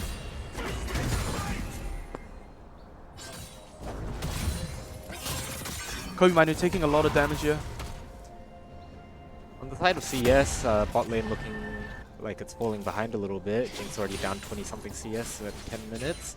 It is a bit tough, especially with the wave being shoved in the tower for a big chunk of the game. On the other hand, everywhere else also pretty up for the side of Panzer. So despite being down this dragon and 1 grub, or losing 1 grub, they are looking pretty okay gold-wise at least. Of course, you know, 20 CS to 20 CS. EQ are coming out on Jarvan. Same with the Lulu Polymorph. But the rocket comes out from the Flash Jinx. The from Jinx doesn't Milio. get excited. And nothing much happens. They walk out. Lots of ults popped. No sums On the Milio. on the side of AXA, but Milio forced to pop that flash shield to survive. A lot of ults coming out. Yeah. Of course, that was a pretty big fight. Somehow nobody managed to die, you know. Yubin knows some of the spells. That does must feel bad for the next objective fight. Of course, you know, 5 minutes on a flash timer. It is not easy, you know. And of course, like I was saying before, 20 CS is 20 CS, right? But especially when both your ADCs have cull, 20 CS can mean so much more. Of course, 1,000 cuts coming out from Gwen. Snatcher. Same with the all out. All out.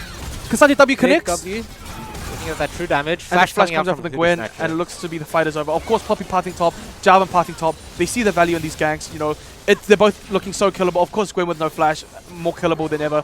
Kasante with no all out. He's just a walking sack of Conqueror stacks. Of course, both looking to recall here. Yeah. Oh, Kasante does prefer to catch the wave. It looks like both will probably have to TP here. TP from the Orianna coming out as well. Wait, no, the wave froze for the Kasante. Of course, TP coming out from the Gwen to break the freeze. Yeah.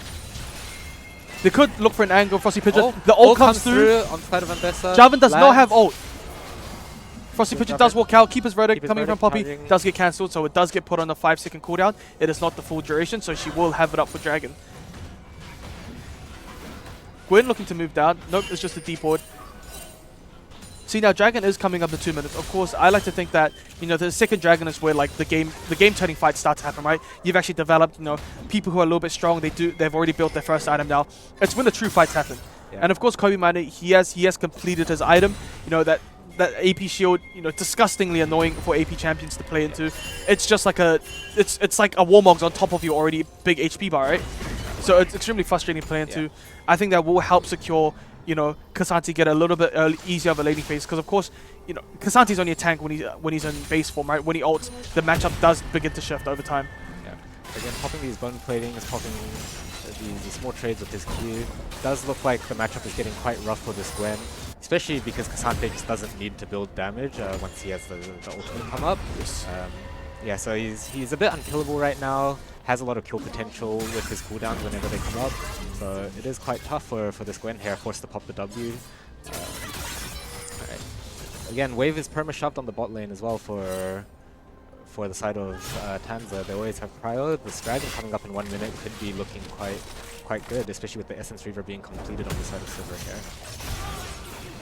Alright, looking like a mid gank here. Cataclysm comes out, flash from... But the Mega Death Rocket! What a snipe from Stripe here, all the way from downtown bot lane. That is first blood 12 minutes in. That does help manage to close out the 25 CS gap. Of course, Carl completed for the Sivir, so now she does his Essence Reaver for this bot lane dragon fight. Of course, you know, Jinx also did manage to complete her Yuntao for this fight as well, but she still has her 24 stacks of Cull left, so she does have the big cash injection left. But the W misses from the Kasante and no all-out angle from there. But even then, Kasante not taking any damage at all. You know, as a famous man once said, 4,700 HP. What was it, 200 MR, 200 armor? Something like that. Something like that, yeah. Quite unplayable for this Gwen. Yep. 20 seconds on the drag here, as you see both teams starting to shift down towards this. Poppy again, and a little bit behind on the clear now after the nerfs. Of course, the difference between an Essence Reaver is that you get straight stats, right? Of course, Yuntao has straight stats as well, but the fact is that you've got to stack it. But of course, Jinx, who had just gotten the item now, she doesn't have time to stack it at all. So there could be a Dragonfly possibility, and I think Tanza's looking for one, you know? I think Tanza's looking for one. I think it's fightable, but... AXA missing these tier 2 boots on Jinx could also be a very big difference there. You know, Tim Tam's insane value with his W. Dragon comes to... Of course, the Shockwave? He's not a range of the Shockwave. The Shockwave range comes through! It's a 3-man Shockwave! Keeper's Verdict comes out, and with a Jinx is sent away. Tim Tam goes down. As we look at Ambessa, the clips, the Lulu coming through. Kayle playing melee range Sivir. Flashes super come mega out death from rocket Jarvan, flashes misses. come out from Jash, Caleb Jarvan as well. EQ, and the Poly polywall comes comes out, through, and it's dead. and the server goes down. That's 3 kills to the side of AXA. Feats claimed. They're looking for either 3 objectives now or the first tower here. That looks very bad from, you know, Tanz's point of view, you know, arguably a tournament favorite, looking for that 2-peat, and this is the best of fun, you know, you don't have room to make mistakes. Once you lose, you're out of here. You can't be making these mistakes at these objectives. You should have been there earlier. If you weren't there earlier, you shouldn't have fought it, you know? I feel like that was a very big force. They were just looking for that big poppy into the shockwave play, but it wasn't there. And I think the moment that the play failed, they should have just ran away, but of course, Silver, you know, it just didn't work out. Especially with the item choice on the Orianna here. Blackfire Torch not having that burst to pop their backline. This is killable. No super death, mega death rocket, and the Jinx get excited. They're slowly taking over the map here, looking a little bit tough for Tanza to play. Especially with these 2 dragons being gone, the timer's definitely starting to weigh down on them. They're realizing that they have to start making these plays, getting these objectives. Of course, Dante said, you know, he said he wants to play Tanz in the finals, but they might just not make the finals to begin with. You know. And looking like a Herald take from AXA as well. Uncontested, 53. But I'm just worried about this freak of K'Sante coming out of lane. You know, 30 CS on this Gwen. You know, he's gonna be a freak. But of course, he was forced to build the MR item first. He does need the armor into the Jarvan and Bessa and Jinx. Yeah. But once he builds those items, I'm just worried that what this K'Sante is capable of, especially with that dive potential with that Orianna ult. Definitely. Doesn't be looking to pick up a little cloak here. Could be looking into a Jack show or something, especially if he does want to move out of lane here into the heavy AD bot side. Right, they're looking. Q3 lands from K'Sante here. Not getting that passive proc, unfortunately. Gwen just cleaning up the wave a little bit. Poppy looking to move topside here. Could be a dive angle if it does come through, especially with the wave resetting here. If Gwen is forced to shove. Ward comes out on River.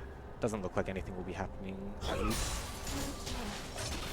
Dragon is coming up in 2 minutes. Of course, you know, Jinx is building towards that IE. You know, she wants to be creating some crazy gold generation over these 2 minutes in order to secure the IE power spike for that second dragon. Sorry, for that third dragon fight. You know, I really like the state Aksa's in right now, right? All they need to do is they just need to sit back and push waves. Their skating champion Gwen will naturally scale into the K'Sante and the Poppy, right? She's gonna be doing that true damage regardless. This Jinx, her main issue is her early game, but her early game has been, you know, it's completely fine. She's already made it out. In fact, she's made it out with a positive exchange compared to the Sivir. All they need to do is sit back, farm, play for these objectives, and I think naturally over time, Tanza will be forced to bleed. And once that bleed keeps bleeding, it's not going to stop, and then the games will be over by then. And like you said, despite the K'Sante being an issue, AXA does have the opportunity to go back to front here with that Jarvan EQ, with that Ambessa ult, especially with that Hugify coming out from Lulu onto the Cataclysm. Could be potential, could be quite a lot of damage, quite a lot of CC coming out on the side of AXA. So, Dragon in 120. We might see some wards start coming out from both teams here, looking to gain control of that pit. A lot of vision already on the side of AXA and that bot river. Quite a few people looking mid here, both junglers looking just to get those waves in before the dragon fight, looking to get control so they don't leak too many resources. But the Jinx is a bit close to the Poppy. It could have been dangerous, you know, if the Poppy did choose Hex Flash over. The Jinx is isolated! Kill here, Hex Flash coming out of Poppy. This is a big shutdown! Huge pick before the But drag. it does go to the Poppy, which does kind of feel bad, you know, because, you know, at the end of the day, Poppy is still there just to protect the Sivir and the Orianna. Jinx will be up in time for the dragon there, so could look to see another big fight coming up here. Again, Jarvan looking to take the scuttle on the bot side. I definitely do feel like with that Jinx dying there and the shutdown going over to the Sivir, it does make it extremely difficult to set up for the dragon, and with no setup, it's just going to look like what Tanza did in that second dragon fight with Aksa, right? They're just walking in blind, they're walking in with no info, and they're just looking to force a fight because they don't want to be giving up those objectives for free. It feels bad when you're doing that. They're looking for, you know, fadeaway kills like the Kevin Durant, but it's just not coming through. It's just not going to happen without the setup. Tanza trying to take some more space here right before the dragon starts, trying to get some vision around, getting in that banana bush, of course, very big. Of course, Tim Tam with that W, you can just face check anything, you know. He's unkillable, especially with that W passive as well. That's giving those free. AXA doesn't look in position at all to take this, so they could just, giving the drag. Could be a steal from Sacred here as he's looking to EQ in. TP comes out, looking like a big fight. All 5. Shockwave comes in, only hits Sacred. Ult from Ambessa, public execution. Frosty Pigeon 1 HP in the back. A lot of damage coming through. Gwenol looking to mount through the But the Gwen swing, he queued in the wrong way. Temtam gets out alive. Caleb is still alive. Snatcher as well. Flash comes through from him. And the Cassante is alling out. But the Jinx just needs to get excited. With that ult coming back. Lulu running away. Big fight from Tanza here. They get the drag. They get a 3-4-2. Not bad. They look like they're getting a little bit back into the game here. Overall, still very close. Could go to both sides. Does look like Axel was losing quite a bit of resources on the top side during that fight as well. So could be quite tough to see how this game goes on. No, I think that was a beautifully played fight from Tanza, right? Of course, I talked about that Cassante tankiness that will start kicking in once he builds those armor items. He's built the vest, he's built the plated steel caps. He had so much value there, and the fact that Frosty Pigeon managed to live in that fight, and the fact that Tim Tam's got that early flash out, which meant that Jinx could not get excited. Jinx that isn't excited is just not a Jinx, right? It's just any auto-attacking champion, and that's what we saw her. You know, she was completely useless in that fight, completely zoned out by the Cassante, and when she did get excited, it was basically after she was dead, right? She was already dead at that point. Cassante almost went down. You know, it's a non-excited Jinx is no value, and the fact that Tanza managed to deny those excited, you know, the passive pops from the Jinx meant that, no, it was so much of an easy team fight for Tanza to win. Yeah, definitely. As we see the Herald coming down mid, taking a lot of damage on that mid tier 1. Axa definitely looking to take that down off the map, trying to get a little bit more space, a little bit more control to play with, a little bit more vision just to move around as well. Of course, Arakan has spawned now as well. I think this will be, you know, we'll see the first proper Arakan fight of the day. I'm excited to see because, you know, it's such a pivotal objective. You know, you see pros throw it all the time. The MR and the armor shred while doing the objective makes it so difficult to do it. It's almost like ADCs are basically walking in with 0 resistance. You know, it's such an interesting objective, and it's such a hard objective to do successfully that even pros mess it up almost every game. And I'm really excited to see how this fight will turn, because right now Axa was ahead, but Tanza managed to pull through with that dragon fight, where Tanza does feel stronger. But when it comes to something like Arakan, it feels like everyone starts off at equal footing, right? As long as it's contested, as long as both teams are actually playing for it, it's anyone's game still. It's anyone's game for the taking. Definitely. And of course, Jinx still working towards that IE, and I think she ideally wants that IE before, you know, Axa looks for that Arakan fight. Yeah, definitely should be coming a little bit closer to it now. Hopefully in a couple minutes or so, getting close in that gold. BF sword already picked up, quick hook already picked up, just waiting on that pickaxe, waiting on that finished item. Looking at the Sadakan here, not a lot of vision from the side of Tanza. Milio a little bit unsafe walking around, especially with Jarvan in that jungle right now, trying to clear those wards, pink in the river bush. Looking like a back from both sides here, getting a reset, getting those wards back up, trying to recontest the space here.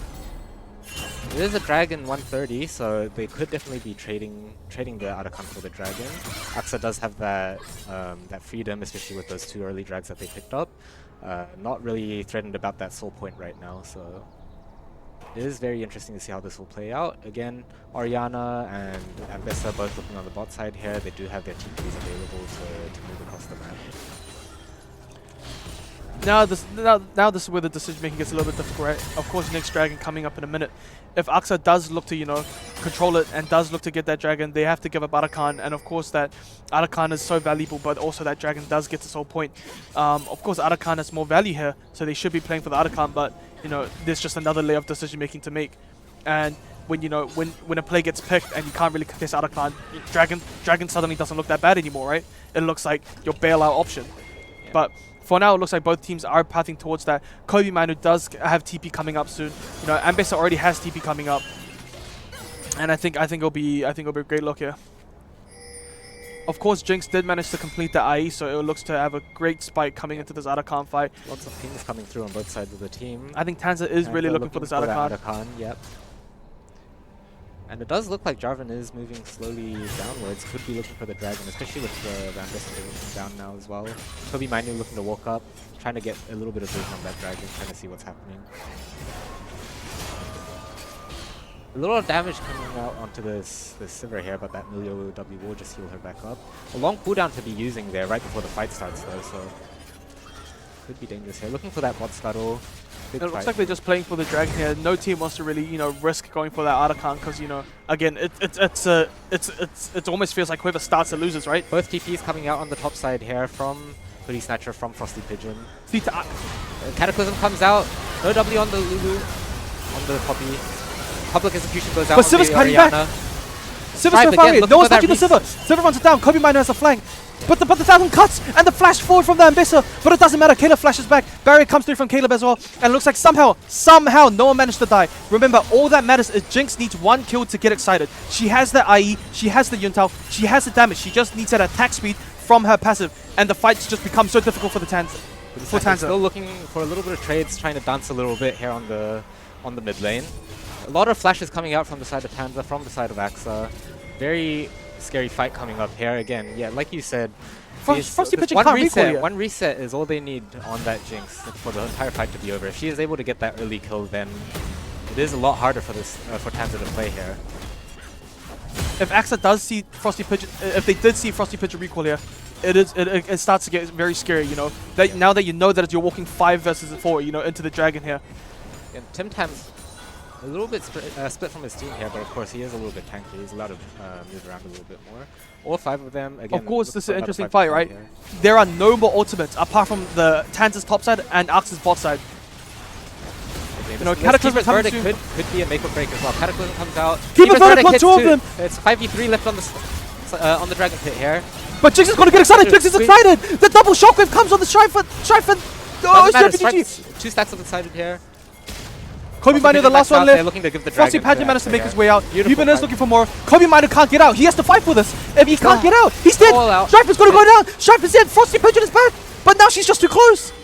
Trying to run away from the Gwen now. Hoodie Snatcher chasing that kill, zoning her out. And of course, it looks to be sole point now for AXA. Of course, Pink's coming in for Arakan. Now that all they need to do is hit the recall, spin the gold they got from that team fight, and just run back up top and look to kill that Arakan. But of course, with that now, Sivir's coming back up. Kobe Miner probably won't make it. Temtem is up in 5 seconds. But the thing that is so insane to me is that it doesn't matter if Temtem's managed to keep his verdict 2 people. All that matters is that Jinx gets that passive, she gets excited, and the whole team fight looks unwinnable for them. Look, the Jinx has already secured an Executioner's Calling as well. She has the armor pin now. The armor on Cassante and the armor that Poppy has naturally with a W and her boots and vest, it becomes so much more less effective now. So when she gets excited, it's not just a threat to the backline, but to the front line as well. Of course, Seeker's bought by Orianna as well, which is an extremely important buy. It's an extremely pivotal buy, and it can get big moments now. Going to zone out Hoodie Snatcher, hair split from his team a little bit, taking quite a bit of damage, about 1/3 of his health bar getting chunked away. Hoodie Snatcher can't walk up here. Ult comes through. Jarvan, Flag and Drag, knocked up. Public Execution comes through. YSH taking a lot of damage here, trying to get back out. But Cassante's the backline! Cassante's the backline! Tanking everything. Cassante, it doesn't matter! Flash Cataclysm comes out, doesn't matter anything. Cassante takes infinite damage.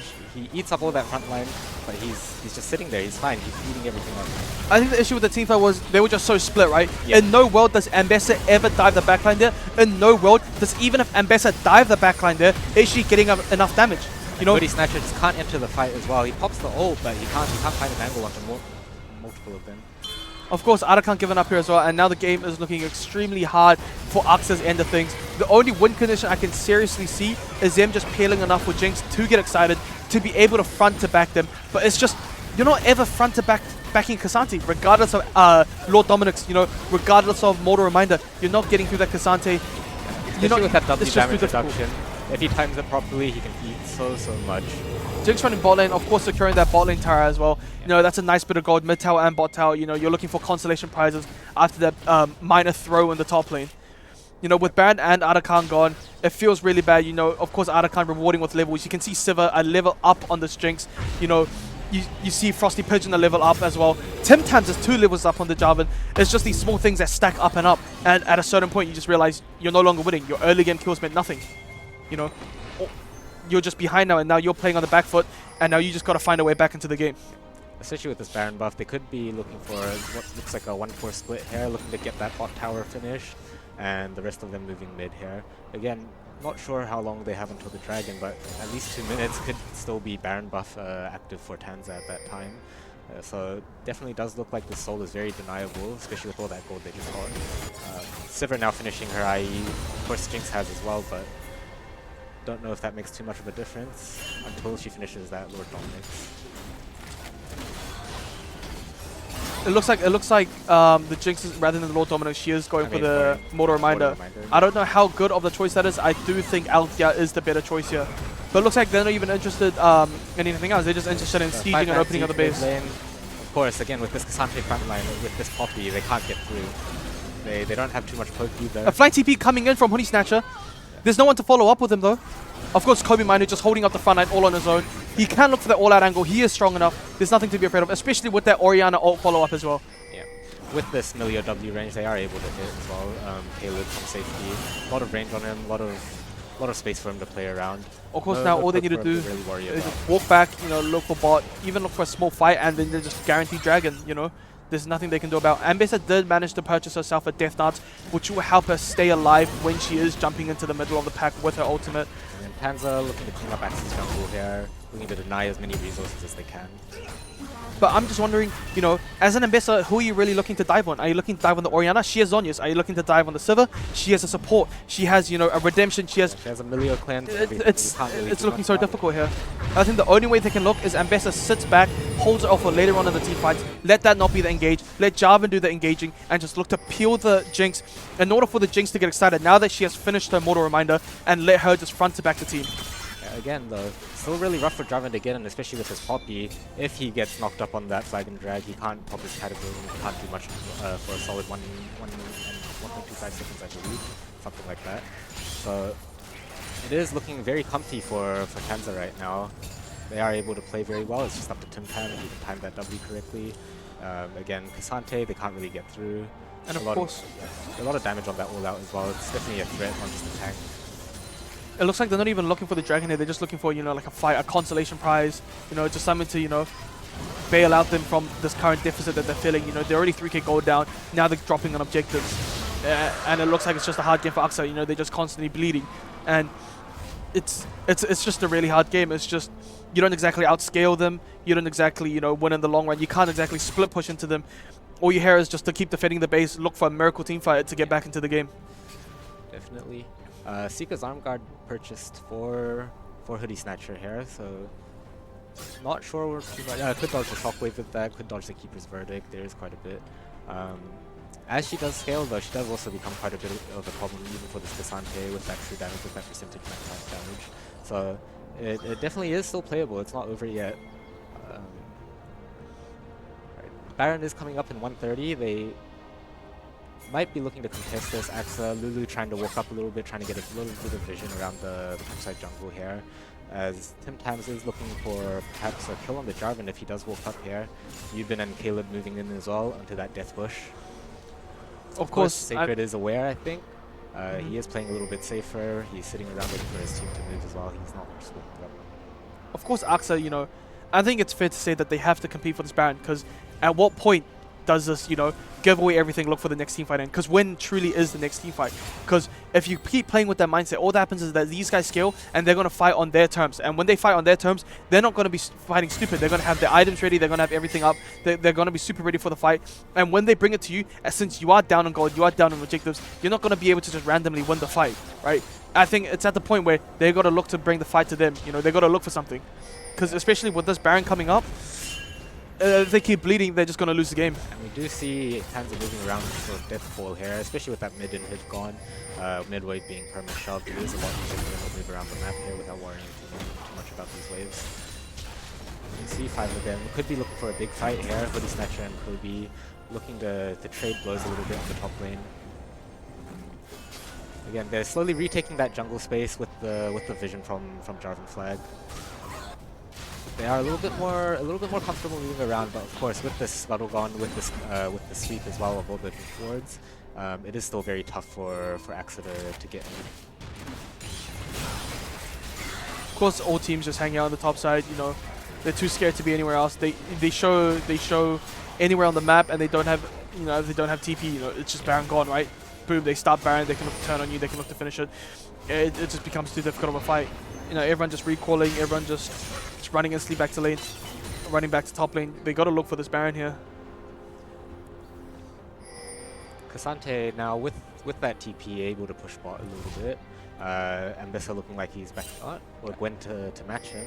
They are shifting quite a few down, could be looking for this pick, but again, it is very risky. If Jarvan is shown on vision here, they could just melt that Baron while he's still stuck bot side. And of course, Siva, you know, she's just infinitely ahead of this Jinx now, and she did manage to complete her 4th item.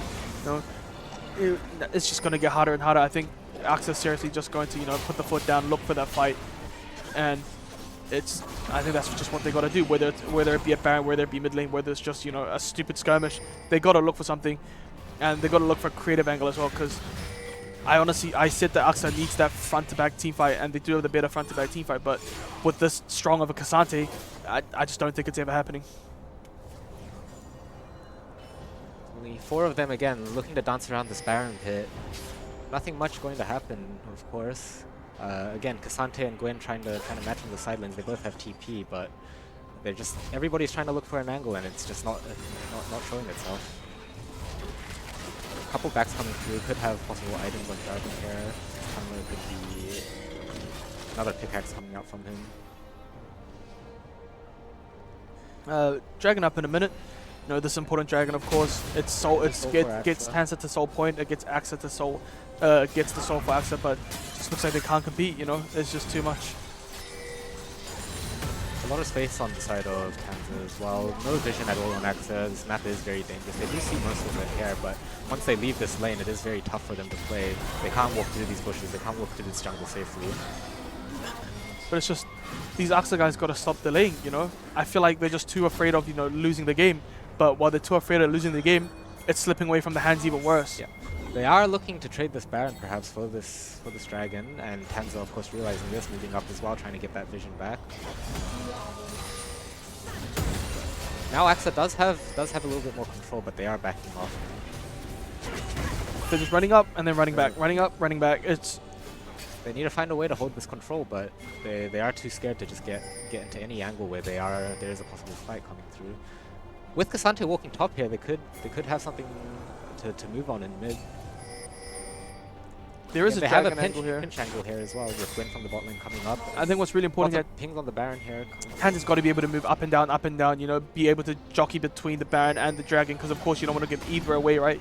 You got to be at the same sort of both time. You got to move back and forth between, you know, dragon, and of course, you know, Hoodie Snatcher already going away at the dragon. It is a beautiful play. If he is able to get this in time, that is soul for Axa. She does a dragon, and of course having Cloud but Soul. Tim Tam's coming in. Is he in time for the steal? And steal does come from. And a free dragon. It's just been unleashed from Hoodie Snatcher. Of course, Tim Tam just decides to walk away with the phase rush. Unfortunate, yeah. Of course, now they see Tim Tam bot. They're starting Baron. But this isn't of course, they're down numbers. Copy Minor is just tanking all of that damage. Ghost comes out from Strife. He's just got to run away. It was a Ghost to run away. Hoodie Snatcher coming and TP on the top lane. And it just looks like every single part of the map is slipping away from them. They can't hold on to anything. They can't hold on to space. Especially with that 3rd dragon gone, it is a very tough blow for Axa to take here. You know the game's gone when Melio has 100 gold bounty as an 0-0 and 8 support, but it's still very doable here. Hoodie Snatcher looks on the Kobe Miner, but Kobe Miner was so strong. Yeah. You know, Man United also won 2-1 yesterday against Chelsea. You know, beautiful game. Kobe Miner, a great player, but he even seems to be a better player on League of Legends.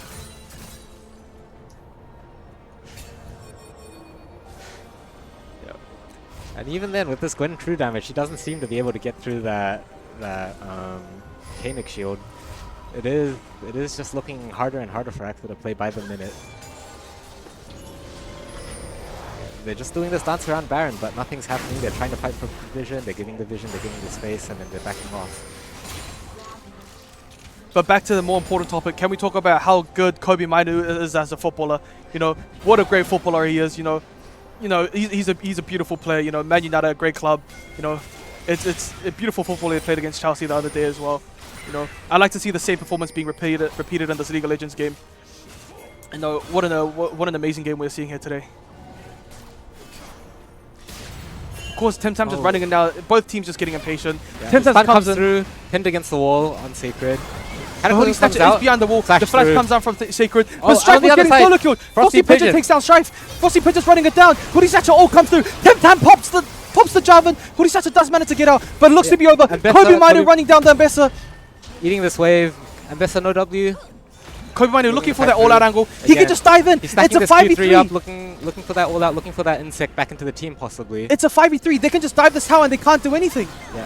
Wave is a little bit far. It's walking in slowly, but again, these respawn timers on the side of AXA, not looking too good for them. And that shielding on the Melio and the Kazanti is just Yeah. insane. They can tank tower shots for Especially with days. this next W coming up. With this that wave, it's sort of over. They have the can't wave hit clear. from Temtam Hex flashes in. huge Ease out the W. YSH. Kobe Minu looking for something. No P-backs YSH down. forced to back Hoodie out. Snatcher just making a keeper's vote. Keeper's voted back into Fountain.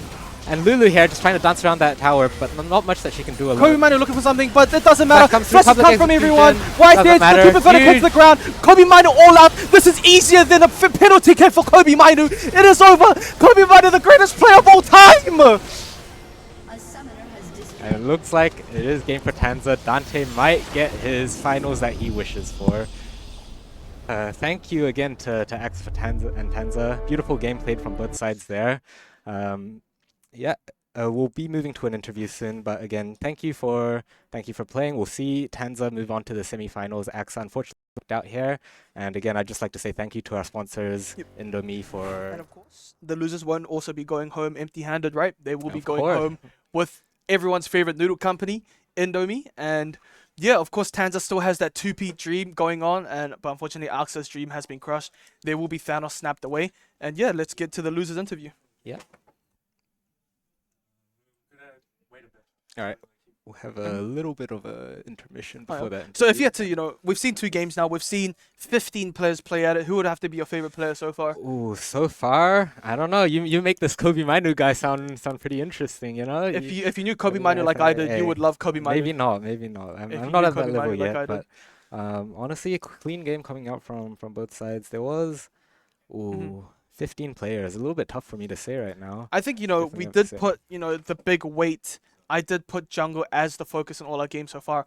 But surprisingly, it hasn't been the junglers, I feel like, at least in the second game, it was Kobe Minu that truly pushed through Tanza, right? Just like how he pushes through Man United in those tough games, except that he doesn't get any playing time. But, yeah, and they also saw the Camille being very pivotal, very important into that Mundo matchup. And I think, maybe it's not the jungler in this competition anymore. It's more about, it's more about the top laners. Yep. Well, if I had to say, even out of the 15 players, I still, haven't seen him on stream yet, but my man Dante, I'm still waiting for his game to come through. See, that was a stupid answer, because I only asked for the people who've played so far. Unbelievable. I watched him play last time. He is, maybe a little biased from me, but but definitely looking forward to his game. I'm excited for his games as well, and yeah, let's pass it over on to the interview. Yes, sir. Oh. Alrighty. Looks like there might be a little bit more of a delay. I mean, what game are you looking forward most to here? What do you think? What do you think the bracket ends up like? So of course we have our favorites, right? We have ESA with an ex-pro player. We have the Comsci. That's the Dante team, right? And then we also have Tanza, right? Look, going for the legendary two-peat. Yeah. Of course, I have my money on Kobe Minu because he is the greatest footballer of all time, and yeah, but I'm excited to see how they do, and we'll pass it over to the interview.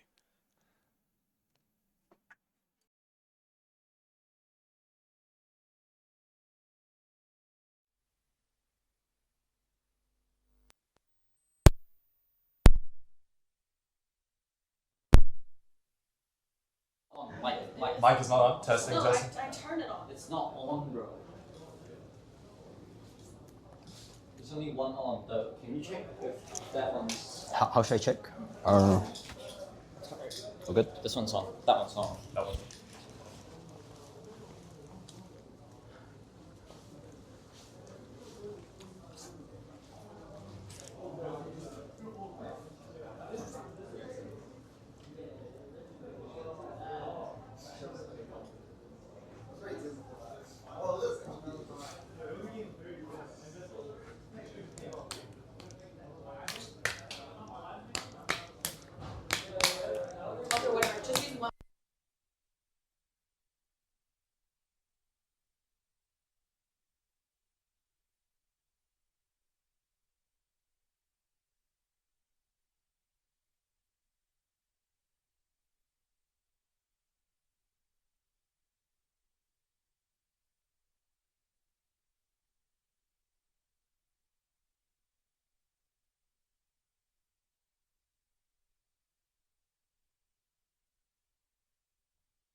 Doesn't work. Hello?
Thanks for your time.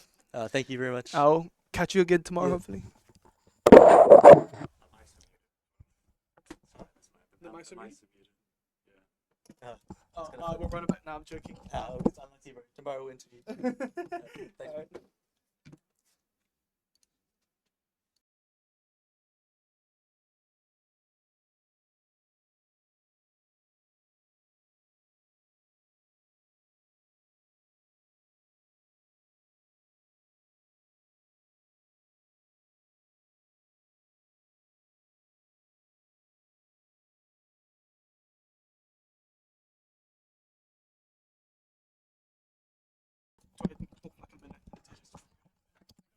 Yep. 3:30. 4. Okay.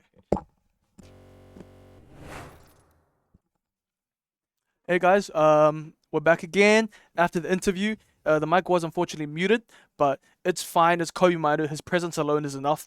Anyways, yeah. So that was game 1 and 2. We will be going on break now, and we will be back at 4 p.m. for SESA versus AUSS. That's going to be a great game. It's going to be a competitive game. Make sure you guys tune in, and we'll see you at 4 p.m. Yes, sir. See you guys then. Thanks for tuning in.